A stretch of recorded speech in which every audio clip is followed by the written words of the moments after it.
of me saying that. Oh, thank you.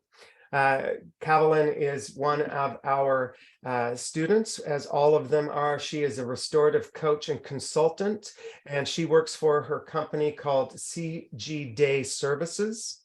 So she is someone that you may want to connect with on LinkedIn, as well as the rest of the panelists. She's very knowledgeable about a great deal of her work in the restorative coach and consultant area. So please reach out to her if you have an opportunity after today's class.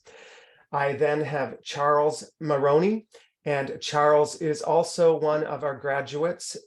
Complete pleasure to have had him in class, and his body of work. He is a master neurolinguistic programmer. He is a Erickson certified professional coach, and he's also a trauma-informed coach certified, as all of our panelists are. And his work is not confined, but concentrates on pride coaching services. So if anyone wants to have interest in the LGBT plus community or questions around how to get involved with that after today, please also feel free to reach out to Charles. Charles, you have a LinkedIn account, I'm sure. Most everyone does. I don't want to put you on the spot. Oh, thank heavens you had one. So please feel free after today's question and answer to be able to reach out to him. Susan Keeley, again, another graduate who does compassionate coaching, helping people move forward in their life in a very compassionate way. And she is also an associate coach for Moving the Human Spirit, working in the couples overcoming post-traumatic stress every day. So she does some of that associate work, which we're quite grateful for. And her website is rhgcoaching.com. So reach out to her if you have any questions regarding what she does after today, if all of them haven't been answered. And we're also really happy to have Doug Smith here from Austin, Texas. And Doug works within the leadership training and coaching with D-Degree Coaching and Training. So not only does he coach, he also offers programs and trainings through his work. And he is also one of our graduates from the Trauma-Informed Coaching certification. And we're quite happy to have Doug here today. Thanks, Doug, for showing up. And last but far from least, Mr. Matthew Spicer, who is actively coaching quite a few clients through the Ukrainian war crisis. He is a coach and mentor. He came to our course with the influence of working with people who were in war-torn countries, and has been actively, and Matthew, you're still doing that in my understanding, still actively working with some of the difficulty that is starting to present itself or has been presenting itself in the Ukrainian battle with Russia. And we always send lots of positive energy to any of our neighboring places, countries. The world is only one item, so I always think about it globally as all of us being part of the same. So we'll send lots of energy that way. But if you have questions around that type of work, Matthew, of course, after, reach out, hook up with him through LinkedIn, and I'm sure that he'd be happy to speak with you about anything. So what I'd like to do is start with, we have 5 great questions that we have lined up. And I would like to start with the first one. And it might be one of the obvious ones for most of you. And what I'll do is I will start with Caroline and then move through the panelists. And this question is about, why did you choose Moving the Human Spirit's training? So I'm just going to hand it over to you to begin, Caroline. Of course, I have to start first. So, hey, everyone. First of all, I really kind of consider finding Moving the Human Spirit like a divine intervention. Like, honestly, I feel like all of the timing lined up, the finances lined up, the pandemic lined up, where I was kind of stuck in the house and didn't have as many things going on. So I know I was Googling trauma-informed coaching, and that was part of it. But the reason why I ultimately chose Moving the Human Spirit was because it wasn't just, there wasn't a sales pitch. You know, there was clearly a connection, like-mindedness, similar values. When like I reached out to, I think I was talking to Susan via email. There was no pressure. It was just very, very clearly, hey, this is what we do. We'd love to have you do it with us. And it was just a very comfortable environment that was confirmed for me every single time that we met, during the training, obviously, but, in a lot of the different coaching programs that you'll see, even some of the ones that are talking about being trauma informed now, that I always kind of, give the double eye look to, it just really, it feels pushy. It feels pressure based. And to me, if you are focused on being trauma informed, that's the opposite of what you're supposed to do, because you recognize that people have trauma around money. And so you don't want to put that scarcity mindset on the work that you're doing. So feeling the opposite of that in every single way showed that we were just really aligned on a personal level. Thank you. Charles, do you mind if I go to you for the same question? Why did you choose Moving the Human Spirit for their training? Yeah, so there was a lot of programs that I was looking at as well, and the one thing that was different, this will probably answer another question as well, was that there was an ICF that it was associated with that, and that it was part of those, it followed those their core competencies and the regulations, and that was really important to me, because for myself, I value what it means to be a coach, and it legitimizes our profession, and it shows us as true professionals. And Moving the Human Spirit really fit that for me, and I wanted to add to my coaching skills and to open up this new door that I actually didn't think possible. I didn't think it was possible to do this with coaching, and there was a fantastic amount of support. I had spoken to Susan a couple times for another program, and she had, just kind of said, "Oh, I do this now," and I was amazed, and I immediately wanted to learn more and do more, and I hopped on board as soon as I possibly could when it aligned with my schedule. Beautiful. Thank you for that. Yeah, excellent points. Doug, why don't I go to you and ask you, you're in the leadership realm of things. So why was it important? Why did you choose MTHS? No, I was so glad to find you. I was already in practice. I'd done my coach training with another institute and was in practice doing leadership development. My primary specialty is working with populations that have lived experience of mental health, mental illness, substance use disorder, past trauma, and incarceration, people just like myself. And so work doing primarily leadership development, people on the front lines of creating transformative change, either changing mental health systems or doing peer-run organizations and things like that. And I was not at all surprised to see the ways in which trauma shows up within the workplace, where it shows up when people with that lived experience are oftentimes the only one. And it's and seeing organizations sort of scratch their heads about what to do when that shows up in the workplace. And so I realized I needed a little bit more training, and so glad to find you, Brad, and Susan, and everyone to boost that training. And it's just been an absolute essential addition to my practice. So I'm really grateful. Nice, thank you. We're grateful for having you here. It's always humbling the students that we have. I mean, that's part of the passion of coaching. Susan Keeley, how about you? Your reasons for choosing Moving the Human Spirit?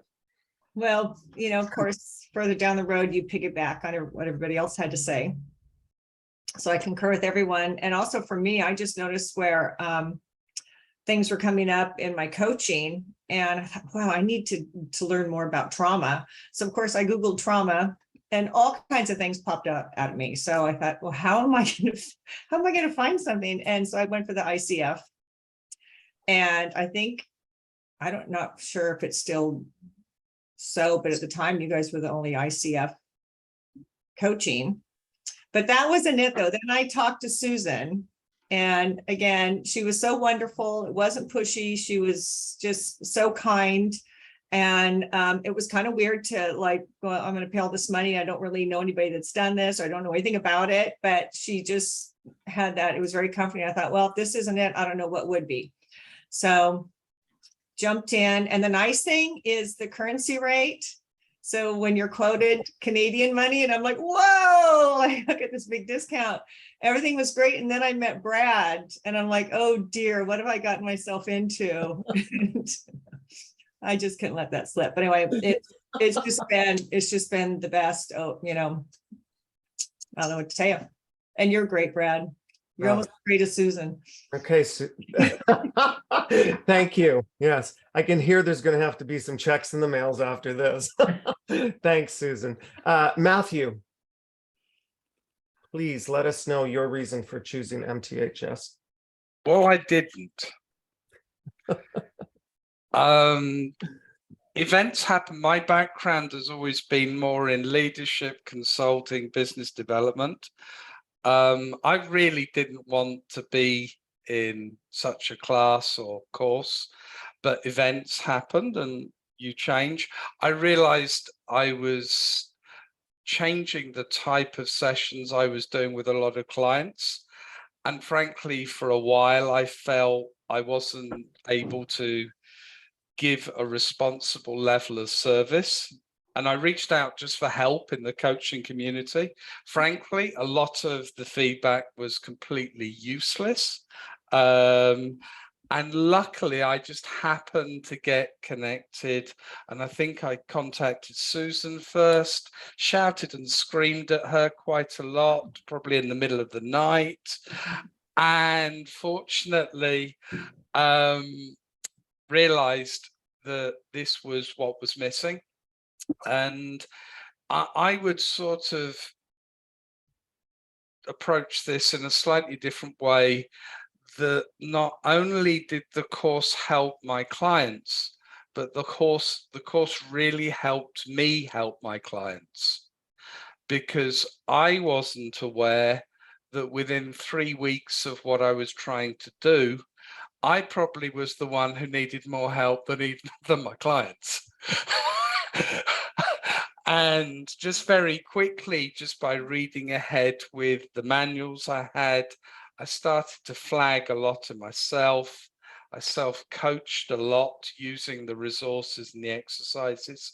So the course worked on 2 levels, and that probably was the real value, because I don't think I could have carried on beyond about 6 weeks if I hadn't been able to coach myself.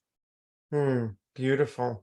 It's interesting, Matthew, it brings me kind of to our next question, which is, it's 2 questions, but it's kind of part and parcel for one. And I'm going to ask you, just because I'm still working with you right at this moment. So how have you found the training to benefit you on a personal level? And what did you enjoy the most about it? So since you were just speaking a bit to that, I'm going to give this question to you to start.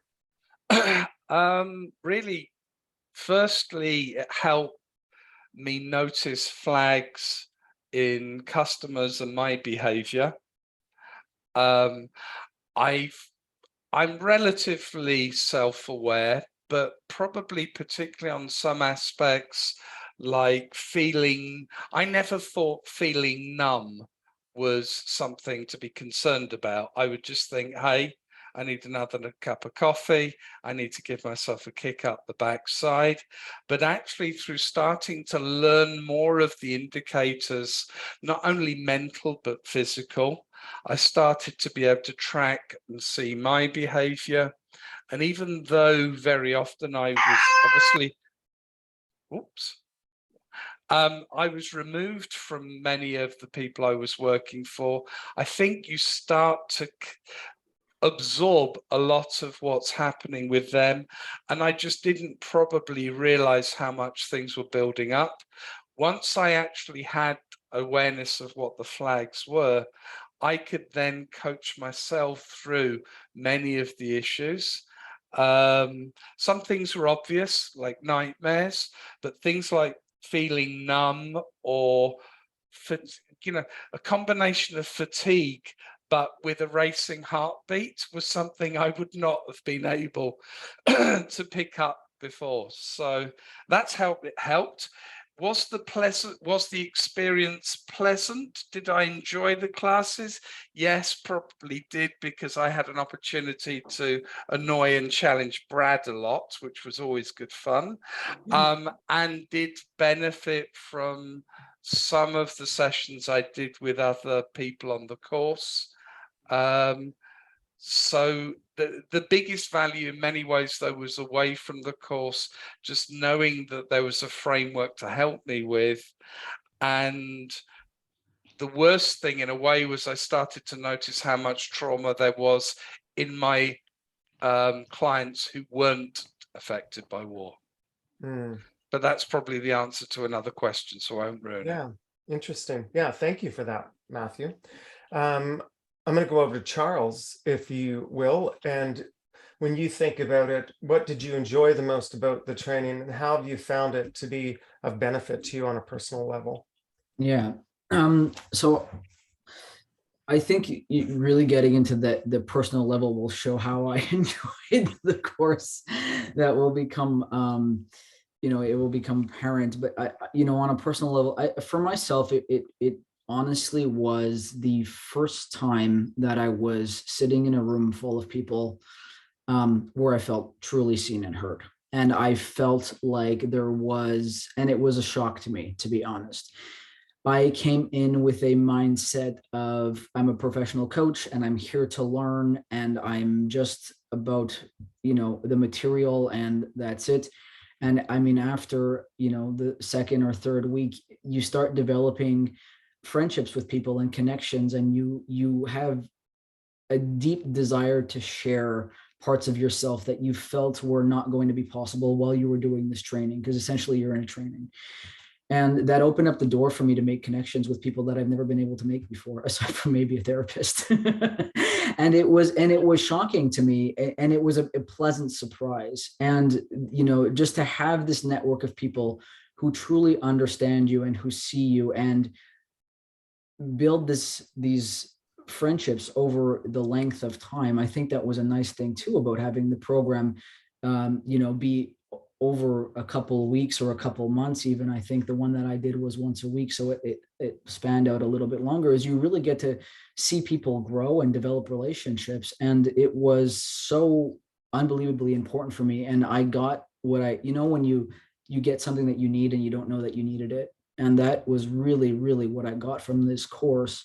And it opened up my world to being able to hold space for my clients, because I had done a lot of work in this course in helping other people, and then giving them space to help me as well. It was really a life-changing experience. Nice. Thank you for sharing that. Calvin, what was your takeaway and your personal experience? So I think so my background is in mental health. So I was a school counselor and had worked as a home-based therapist to families that were involved with the Department of Child and Family Services. So I really had a lot of therapeutic knowledge of trauma, but I always was using kind of the coaching mindset with my clients, because in the mental health space, there's a lot of this kind of recurrent talk about it, but people don't necessarily know how to move on and live from the healed place. So being a part of the trauma-informed coaching program really gave me kind of the first time when because I've known for years, even before I found you guys, that trauma and coaching could go together, but seeing the framework that you guys have created, having it be that right there in front of me, was like, yes, this is what I've been saying. So it was this incredible validation on a personal level, but lots and lots of comfort. Now, I've made relationships through the program, like people that I participated in my cohort with, that I'm still in contact with today. So there really it's a network, it's a family, it's friendship, it's community. It's all of the things that you want on a personal and a professional level, really. Nice. Thank you. Susan, if I were to ask you, what did you enjoy the most and how you benefited on a personal level, what might you say? Well, I think for me, just going through the regular coaching program, the ICF program, learning so much because we're coaching each other all the time and the practicing. So you have to deal with your stuff. And so this takes your stuff to a whole different level. I believe I worked through a lot of my stuff through that, which has been really helpful showing up as a coach for my clients. I found that it's learning by doing. And so it's just that active participation all the time. And then also becoming really comfortable with trauma. And so when it does show up, and having the tools for myself as well as for my clients, kind of taking that and going forward. I just feel like it's so essential to our coaching program. Nice. Thank you, Susan. Doug, the question for you on a personal level, and what was your favorite piece? Yeah, well, hands down, the favorite piece was the hands-on. I loved having the trauma one-on-one. I loved being able to sort of normalize and understand it. I loved kind of the layered techniques that we use that are really different from what I'd used before. Oftentimes being able to really allow people to sort of check in on how they're feeling, right? Or sort of notice, right? Which might seem counterintuitive, but go ahead and notice and see what happens. I think that has just opened up a world because emotions are such wisdom advisors, and people with trauma experience emotions sometimes pretty intensely, and learning to sort of make friends with that, because it's just incredible wisdom that comes from it. Oftentimes people try to just sort of push it away, or I shouldn't respond like that, and it's just an invitation to appreciate yourself and that superpower you have. For me personally, I loved the connections that I made. In fact, I'm still doing a coach exchange with one of the folks from our class who lives in Singapore or just moved to Bali. So Yuming and I still coach together. So yeah, I loved it. And I could tell you more about how it's impacted me personally when I work with organizational clients that hire me to help to develop trauma-informed organizations. They're doing that for a reason. And as I work with them, I realize they're trying to do something about that one person, when in fact it's the entire organization that is just, they're sort of out of their depth in how to create a transformational space, because trauma recovery is real and likely with the right community and supports. You don't actually have to heal someone's trauma, but you can create a community in your workplace. And that's great. But I've noticed, like, doing that work, oh my gosh, like I get to experience it head to toe with my clients. So it's always just this rich opportunity to continue to grow, however uncomfortable that is. Beautiful. Nice. Thank you for that. It leads into the next question I want to ask.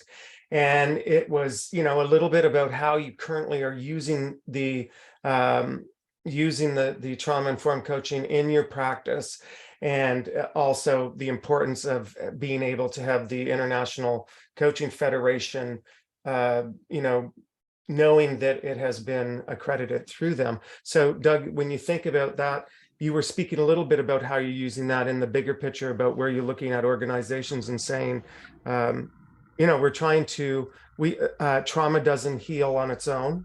And you're saying that it's a responsibility, maybe sometimes on a bigger level. So I'll just let you speak a little bit to that. Yeah, I mean, I think that people are well-intentioned and they want to create a trauma-informed space. Generally, but oftentimes that means that how that shows up might be, I'm gonna need to take care of that person, or I need to sort of I need to change my supervision style, things like that, right? Which is really sort of diminishes that person and their capacity, right? Trauma, I've worked in social justice spaces with people with profound histories of trauma that would make you cry, and doing just fine, right? I've seen people give legislative testimony dissociated, right? It's totally normal. It just is part of our body's superpower.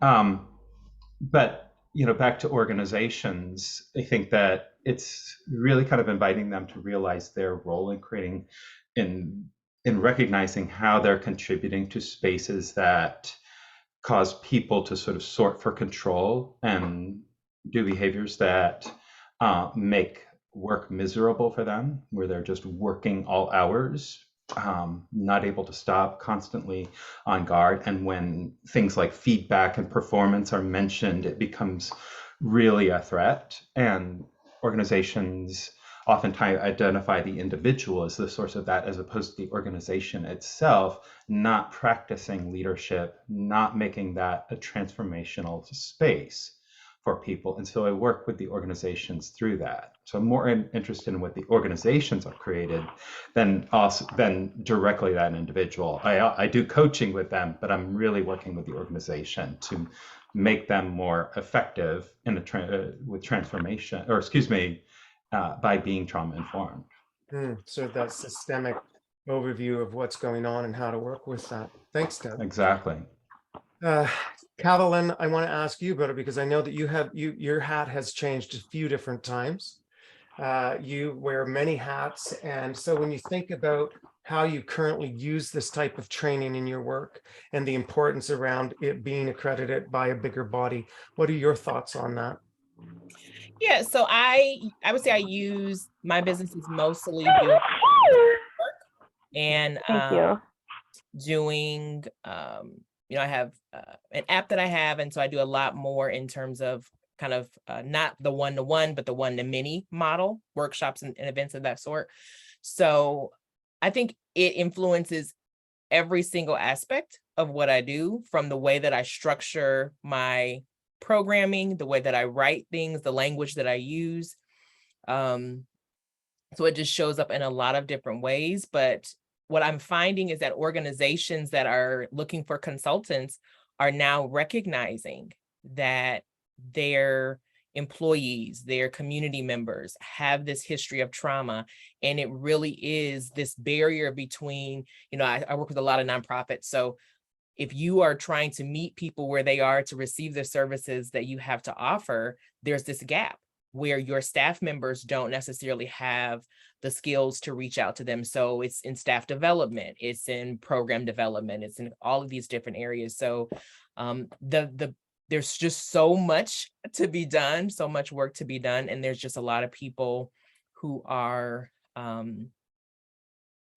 using the trauma-informed the buzzword, you know, so they're using the buzzword. So having that accreditation behind it is like, no, this is not something that I just slapped up on my website for fun. This is, you know, not only do I have, you know, I have some, you know, therapeutic background, and, you know, with my original degree as well, but being able to say, yeah, we're the, you know, and I still say, I'm glad that Susan confirmed it, because I still say it's the only ICF accredited trauma-informed program. But being able to say that, there is, you know, weight to that. And so when I'm going into these, you know, multi-million-dollar nonprofit organizations, being able to say that this isn't just something I just decided to say about myself, there's a lot of weight on that. Beautiful. Nicely put. Thank you for that. Matthew, when you think about it again in your work, how does it influence your practice now? And also, as Calvin said, around the knowing that you have the you're backed by the International Coaching Federation as this course being of value to you? If I split my clients into two groups, the severely affected by war, frankly, honestly, the accreditation means absolutely nothing. Yeah. Because I'm Matthew, and that's why I'm there. For the other clients, though, it has been really interesting because it's, for many people, it's a highly sensitive issue. I don't work with people in North America. So in Europe, and particularly the Middle East and the Far East, the whole conversations around trauma are 15, 20 years behind. So people touching the subject of anything to do with trauma or crisis, you're not dealing with the same openness, awareness, but it comes into everything. So I do a lot of work preparing people to sell themselves or sell products. You know, I work with a lot of people in sales, or, you know, people applying for new jobs. And when people are selling themselves or their company, very often they're at their most vulnerable. And what has really shocked me is when I've been trying to help people and help them build themselves into the person they want to be, how much I've actually found in that process, now I'm aware, comes from problems. Often their roots has come from crisis or trauma in the past that's been untouched and just buried. Because in the cultures I work in, there isn't the same desire to open up and share. It's not a safe place to do that. But when someone is looking to sell themselves in an interview, they have no option but to be visible and open. And it's been an eye-opener how much has come out in those times. And that's probably where it's starting to be, the accreditation with ICF is most helpful, because people feel that there's a higher level of trust, that they can move from just learning how to communicate and sell, but actually that they can get a level of support, coaching, guidance, call it what you like. And that's when it's been very helpful. Because one of the biggest issues I have to work with is trust. And education around what their problems are normal. And if you just look at the media in most of the rest of the world compared to North America, we don't have the same level of awareness. Interesting. So it has to be broken down a lot more carefully and slowly, but in a positive way, that you can give people confidence that progress can be achieved, which it can. Nice. Thank you, sir.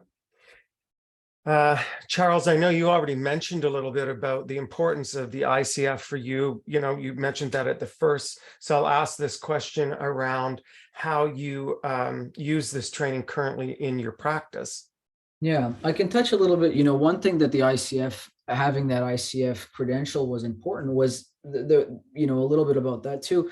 I had already been trained through a program. So it was also knowing that I was going into another training that wasn't going to contradict or change the direction of how I was learning how to coach people. It was aligned with what I believed was important for myself as a coach. It also gave me the confidence that I was doing my job now responsibly because of that, having that ICF backing. So we're taking this topic, you know, that is very sensitive, and that there's a lot of, you know, potential stress around. And even I think it was Susan who had mentioned it before, is that even sometimes you have to learn how to relax when these things come up a little bit, or to welcome it.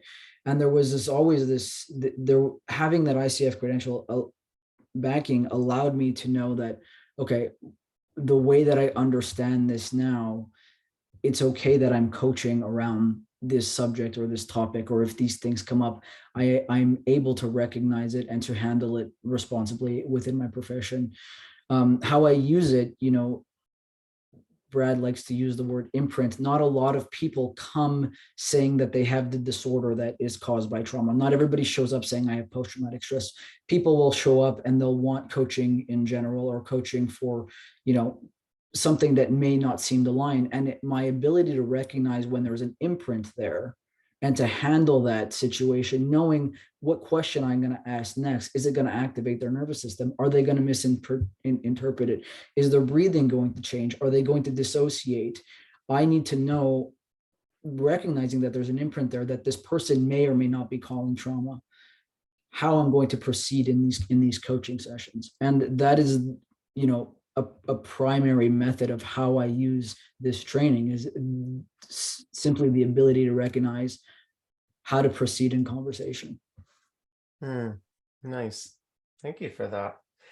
I'll pass this question over to Susan Keeley, and then we're going to open up to questions, hands up, and in the chat. So Susan, again, how are you currently using this training in your professional career? I want to say your practice. Yeah. I'm using it pretty much daily, and if not with my clients, with myself or even friends, I'm able to noticing how trauma shows up in a lot of our lives. I can actually see it with friends or just different people, and to have an understanding more maybe where people are coming from, and I always kind of look at like, what is this to teach me by somebody else's behavior, and it kind of goes back and forth like that too, because a lot of it we're carrying our own stuff around, and so it gives me an opportunity to deal with mine, but also to recognize with other people. As far as my own practice, pretty much my practice is referral, and I usually get somebody when they're at their wits' end and they're bottoming out. And so it's just with that conversation. I usually spend a lot of time with the initial conversation, and it kind of evolves from there, so they kind of get out of that stuck place and start to get back on track and move forward. And that's what I call the hope that, things can be better than they are right now. And then working with the couples, it's just amazing, because then I can really apply all of these things in the couple setting, which I very much enjoy the couples. So it comes up all the time. And I also want to mention that I did take the mental health first aid course, which has been very helpful too. And I believe that when you're confident and when you're calm, that's one way of your clients feeling more engaged with you and feel the trust that they have with you, that they will open up. Because I get them opening up like first day, and they'll say, I just feel really comfortable with you. And that's because it's not like kind of a scary thing for me to talk about trauma. I don't know, it's kind of like second nature now. Nice, thank you for that. We know that without trust, we don't have relationships, and without building that relationship, we don't have communication. And trauma doesn't heal on its own. So having that communication, language to work through it. Trauma also doesn't discriminate. So making sure that we know that it can show up anywhere, as our panelists have shared, it's certainly important. So thank you, guys. I want to open it up to the floor. If anyone has any questions, please feel free to put your hand up or put it in the chat, and we will do our best to answer those questions that you may have. So anyone have any questions that we may assist you with now as we move into the final pieces of our talk here today with our panelists? Yeah, Anya, thank you. Hi, thank you so much. This has been great. Just loving to see that you're doing this work in the world. And I've done the beginner level of somatic experiencing, Peter Levine's work, and I've done a lot of mindfulness practices. And with my clients, I use a bit of SE and a bit of mindfulness. I'm not actually fully ICF certified, but I've been working in the world of coaching and consulting for a really long time. And so I'm interested in this program. I'm actually a sexologist, so I help individuals and couples around sexuality and relationship issues. And so I feel like it's necessary to bring in more trauma training. I'm just wondering what your curriculum is in regards to, does it kind of touch on some SE, or where have you sourced your trauma? I don't know, is it interventions, or kind of, if you can just describe a little bit of the framework of this process. Okay, I may maybe let this question be answered by Susan, unless there's one specific. Do any of our panelists feel that they could speak to the experience of the somatic when it came to the training in general? I know there's a lot of it peppered throughout. So Susan, do you want to go ahead and put some words to Anya's question? Yeah, sorry, I was reading the chat and that as well too, Anya. So if I missed something, just bring it back up. She was asking actually a little bit about, throughout our course, we actually work quite a bit in somatic. We do a lot of the VA KOG, which is the visual, auditory, kinesthetic, olfactory, and gustatory. So the real reason that we're working through that is because we recognize that there's not just a mind and a brain, but there's also a body. And when we move into the sympathetic and parasympathetic nervous system and regulations of such systems, what we want to do is we want to recognize that the body and brain work in unison. You know, we go a little bit further than that. Of course, we talk about the heart, gut, brain connections. We also look at the intrinsic system and the nerves that are compounded there and how much they affect the body through vagus nerve and through, of course, processing of things. We're mindful the nuances that work within it, not unlike, you know, Peter Levine's body of work is so amazing. You know, if we look at Dan Siegel's, if we talk about, we touch on Stephen Porges, because between Dan Siegel and Stephen Porges, you know, we're having these new introductions from the polyvagal theory to the window of tolerance to be able to look at different ways to communicate with clients, especially when it comes to whether or not they've come from clinical or if they're coming from a therapeutic or coach background, because that conversation runs two different ways.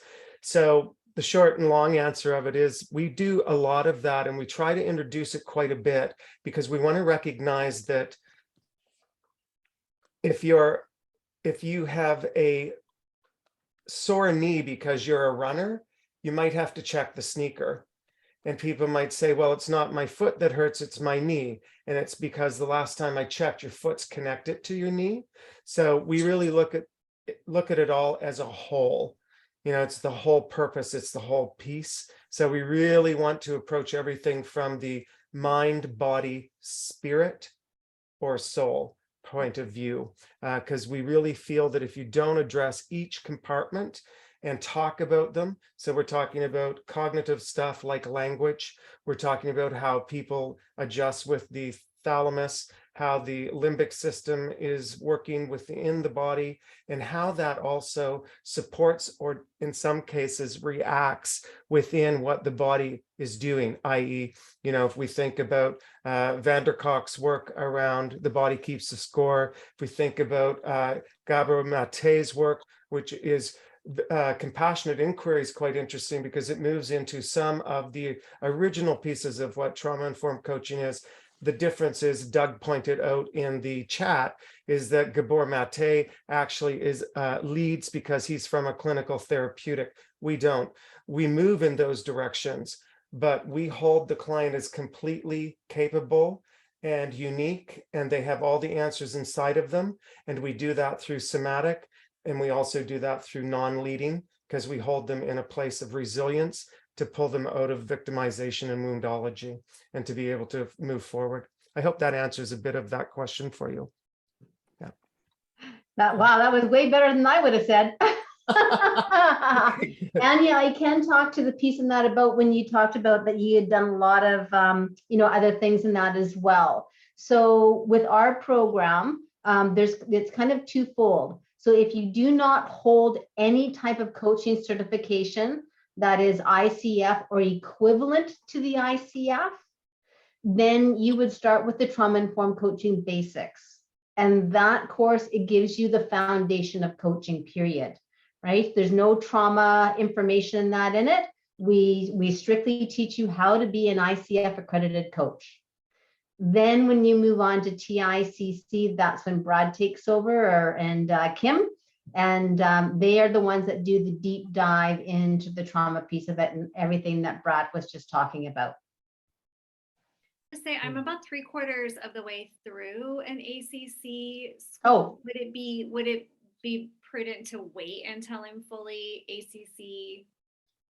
No, it doesn't matter. So Okay. if you have a good solid foundation in coaching, then you can move directly into our TICC program. Okay. And we actually have a program that we just listed over the last couple of weeks, starting in February of next year. And it will be for certified coaches only. So you would fit into that category. Yeah, beautiful. I want to just answer one. Thank you, Sue. I want to just answer one question and then go to Jackie, who has her hand up. Oh, Ashley, I was just going to ask Ashley, but of course, as always, she's on top of it. And thank you, Kate, for putting more words around what we were doing there. I love my team. They're so supportive. Jackie, your question, please. Okay, thank you for your patience. I'm having difficulty getting releasing the mute button. No Anyhow, problem. I'm already certified through the National Board of Health and Wellness Coaches. Yep. And so does that, Susan, just based on your last statement, would that mean I could go right into the regular TICC? Yep. TICC? Yep. So same thing. So that February class. So I'll just give you the information on it. It starts February the 15th. It is Wednesdays only. And it will run from 9 a.m. till 12 p.m. Pacific Standard Time. So that's Vancouver or LA time. So you'll need to make some adjustments depending on where you are in the world. Right. And that one is for certified coaches only. Okay, great. Thank you. I really appreciate the information. Mm-hmm. Thanks, Jackie. Any other questions that we would be able to help you with today while we have our panelists for questions for the student experience and how they utilize this work now, or for MTHS? Any queries or questions that we may not have answered? How large are the cohorts? We keep them. Oh, sorry. Go ahead, Sue. Yep, I was just going to answer Lauren, and I can answer Leslie at the same time. So Lauren is asking about how an ICF accreditation works for her. So Lauren, if you do not hold any type of coaching certification, you would start with the trauma-informed coaching basics. And we have 2 classes coming up in November. There's an evening class that will start November the 17th. And it will run on Monday and Thursday evenings from 4 till 7 p.m. Again, Vancouver or LA time. And then that will roll into the TICC programs and then into the ICF mentoring. Then there's also a daytime class that starts November the 18th. And it is a daytime class, and it will run on Tuesdays and Fridays from 9 a.m. till 12 p.m. Again, Vancouver, LA time. And they will all run consistently as well too. You'll move right in from TICB to TICC into the ICF mentoring. So I hope that answered your question. As for Leslie, the group sizes, we hold maximum 20 people only in TICB, the Trauma-Informed Coaching Basics, and then 24 in TICC. And then only 10 in the ICF mentoring. Any other questions there, Brad, that I can answer? No, Kate, do you have, you said you could speak to, sorry, did I miss that? I saw a note there. Oh, yeah. So Amanda was just asking, do you have any students on? Amanda, I don't know if do you mean current students? I'm an old one, but I can maybe answer any specific questions you have? Current. I don't know if there's any current. Brad or Sue, do you have any current people here? Currents on our call. I don't know. Let's just make the call out. Is any of the 39 participants currently going through our program at the moment? I don't think we do have. I actually don't think we do. They probably found this would be a bit moot for them because they're already enrolled in the course. So, but if it feels important for you to speak to someone that's currently in the course, send Susan a message, and I'm sure we'd be able to find one of the students that'd be happy to talk to you that's still enrolled and currently going through it. Could be an interesting perspective for sure. Absolutely. I'll put my email address here for everyone.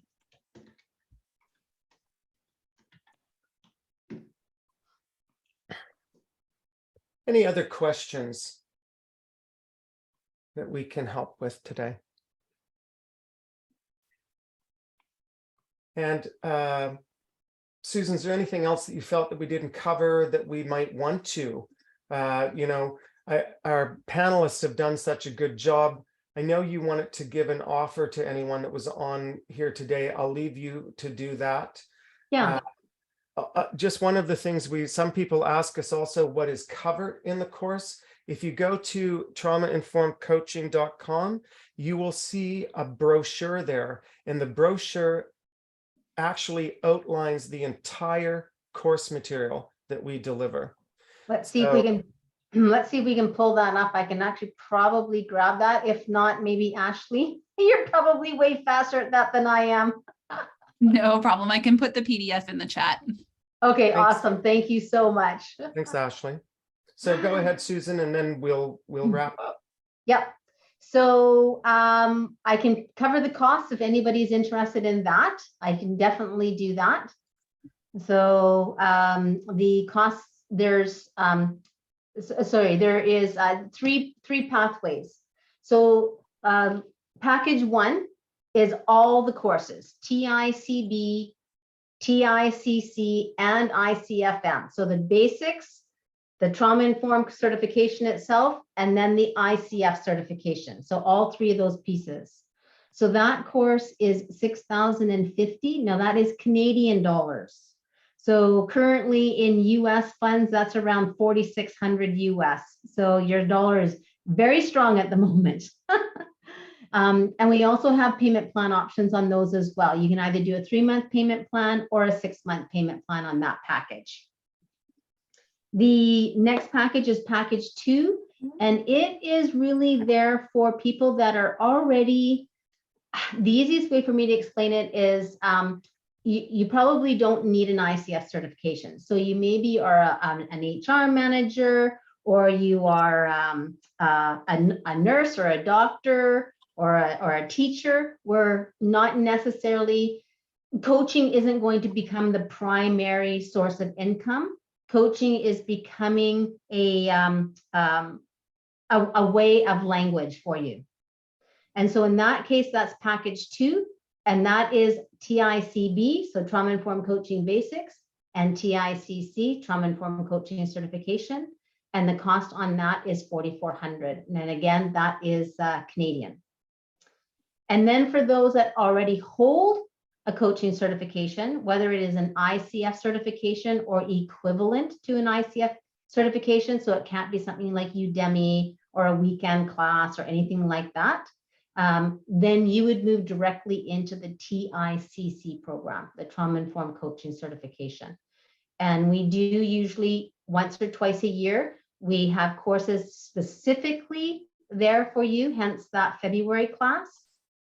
And then if there is room in the other classes, you can join them as well. So yeah, what else want to say about that? You know about the upcoming dates. There's a couple of spots left in each of those dates. I think there's 2 in the evening class, and there is currently 8 in the November 18th class. Oh, yes. So for anybody that's listening today, sorry, Brad. Okay. So anybody that's listening today, when you go in and fill in the information on the website to either have a conversation with me or to get more information, there will be a question there if you have a referral code or promotional code. So your promotional code is going to be MTHS 100, and I'll put that in the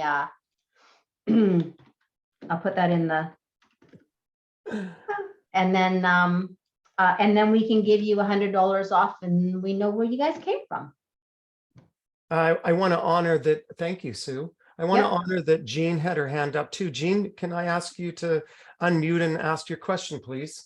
Yes, thank you, Brad. So once you do get certified, is that a lifetime certification, or is that something you have to renew with continuing education? No, it is a lifetime certification for the Trauma-Informed Coaching Certification. If you go on to be ICF certified, you do need to renew your ICF certifications every 3 years. Yes, thank you. Good question. Yeah, Susan, sorry, there's another question. Just, is there support for you after you graduate? Amanda, I know that you're, you're busy there with your child, but is a support for your coaching. What is it that you would like? Is it support in terms of the community or support for your coaching? Can you expand a bit on that? Then I can answer your question for you. Community. Yeah. Yeah. So we do have community. Right before you start the trauma-informed coaching basics or the trauma-informed coaching certifications, you will be invited to our private Facebook group. And that's where all of our graduates kind of live, and we have amazing conversations. And then, of course, Brad and I do quarterly, mostly Brad. He's our facilitator. We do like quarterly Facebook Live events where we invite the graduates and everybody else in that as well too that's interested in trauma-informed coaching. You Kate, can also. Oh, sorry. Go I was ahead. going to say you can also go on to our YouTube page as well too. Ashley, do we still have that? We do. Yeah, there's tons of videos and resources there for you.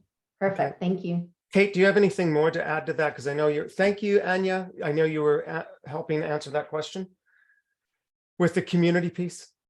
Yeah, I mean, Amanda, there's a lot out there in terms of just actually Michael and Amanda. Yes, in terms of, I'm going to try and combine this. So Michael, yes, in terms of people focusing specifically on trauma, absolutely there's a lot out there in the ether, as you will have seen, of people saying that they're trauma informed. This is a very specific course, which is, as we've outlined, ICF, and also in terms of content, you can definitely market yourself as a trauma informed coach after this as a specific qualification. That's not a problem. And then in terms of the community, Amanda, yes, the Facebook community, definitely, but also you'll find, like, I haven't seen Carolyn for ages and we need to link up again. And there's a whole bunch of people that you will train with that will give you a whole community and background and support, and you'll develop friends as you're doing it. But also there's a community of people that are solid trauma workers that are all affiliated with us, which you will then be instantly connected with. So yes, the answer to both of those questions is yes. And if you need more detail on it, reach out to us directly, but they're both definite yeses, if that helps. Rebecca was asking a question around, can I expand on what the ICF mentoring looks like? Yes, absolutely, I can. So Rebecca, currently the ICF, you're only allowed to have 10 people in the ICF mentoring program. And we will do 7 hours of group session, and then you do 3 one-on-one sessions. And so what happens during a mentoring session is you will either bring a recording. Normally people will bring a recording to the session, and during that session you will stop, or the mentor will stop recording, and you will be able to talk about what has happened during that session, what worked well for you, what might have been even better, and you get feedback from a PCC or MCC level coach. I want to thank you, Susan. I want to honor everyone's time. We're going to hang out here for a bit after, but I want to honor our panelists. They may have to step off, and we'll be in touch with you all after this, of course. I want to thank them very much for showing up, and thank all of our other support systems that have been here. The team is going to hang out, and we can answer any further questions around stuff like ICF and coaching practices. And I hope that will be helpful. Does anyone have any final questions on the TICC itself? But you're, of course, more than welcome to stay and listen to any other questions as well. Susan, go ahead. Yeah, Kelly's asking here, is the ICF certification part of the package? It is part of package 1. So you must, to be ICF certified, you must have completed 60 coach-specific training hours and 10 hours of mentoring and 100 client hours before you are allowed to be certified through the ICF. So, for package 1, you get TICB, that will account for so many hours. Then you get TICC, that accounts for the additional hours. So in total, that's somewhere in around 72 hours. And then you're going to have the 10 hours of mentoring. So once you've completed that, all 3 of those steps, then you will go out into the world and you will do your 100 client hours, which you can actually start after you've completed TICB. And once you have that, you can go to the ICF and apply for the ACC certification. And ACC is Accredited Certified Coach. So I hope that answered your question.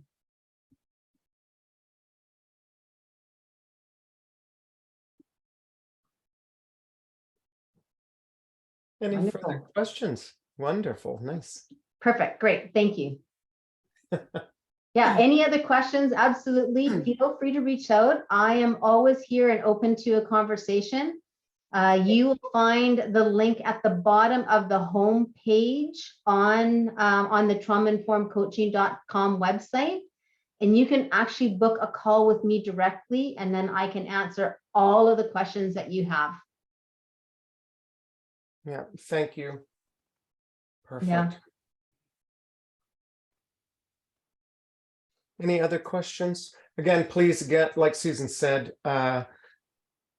please feel free. You can reach out to us via our emails at any time. We're always here.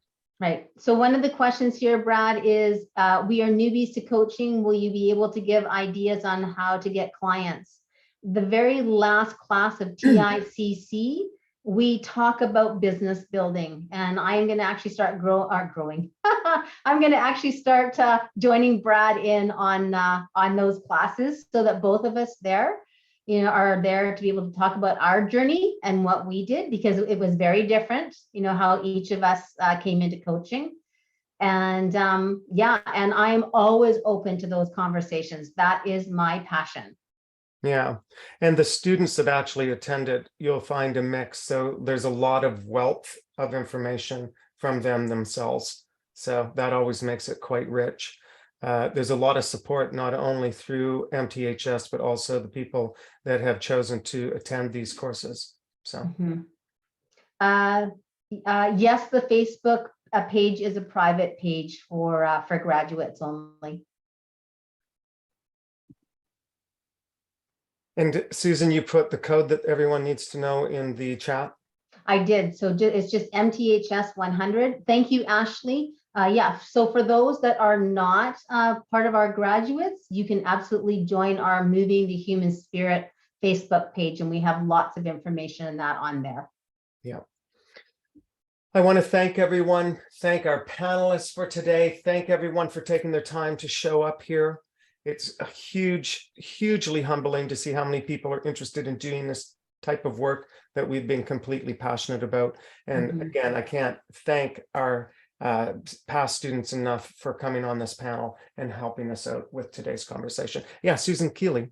I just wanted to give a shout out to Alice, who was in my cohort at UC Davis when we did our first ICF training. So it's really great to see her here. Awesome. Nice. Oh, nice. Beautiful. Yeah, you can see our graduates are very passionate about what we do, and I think our company name, Moving the Human Spirit, kind of says it all. Well, it's like I just want to tell people, if you're here and you're even slightly interested, just do it, because it'll be the best thing that you do. I don't know. Well, thank you, Susan. Yeah. Well, thanks a lot for that vote of confidence. Thank you, everyone, for showing up. We will hopefully hear from you all soon. If you have any questions, please let us know. Take care. Thanks, everybody. Have a fantastic afternoon, evening, or daytime, wherever you are.